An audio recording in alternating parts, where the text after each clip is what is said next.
The sun is out of hibernation. A perfect brush of green sweeps over the countryside. The historic squares and castles come alive once more. Spring has breathed life into Germany. And life in Germany means one thing.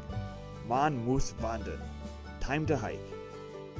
Follow the footsteps of Mark Twain, the tramp abroad, and shuffle over the cobblestones of Philosopher's Way to sweeping views of Heidelberg. Cross through the old town and back up to the castle and its surrounding garden. The crowds, the tourists, it gets overwhelming. So find the blue N and start hiking the Neckarsteig parallel to the castle road.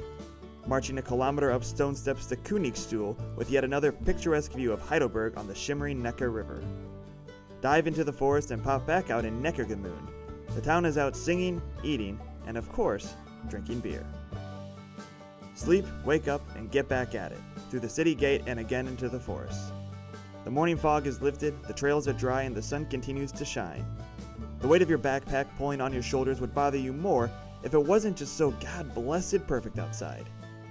You breathe in the fresh pine-scented air and keep marching on.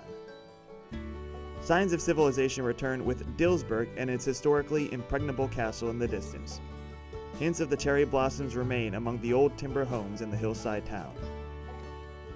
Then it's just a downhill jaunt to Neckarsteinach with four castles, one right after the other.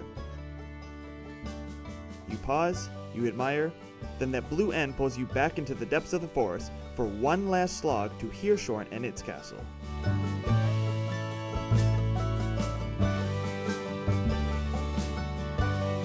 When you're forced to call it quits, the train whips you around the river and over to the next stop, Eberbach, with hotels straight out of a children's pop-up book.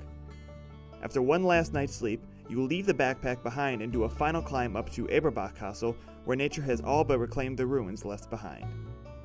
Although the castles and towns have changed over time, the Neckar River is a constant. And no matter if you're Mark Twain or just some guy with itchy feet in a backpack, the trails will be there too.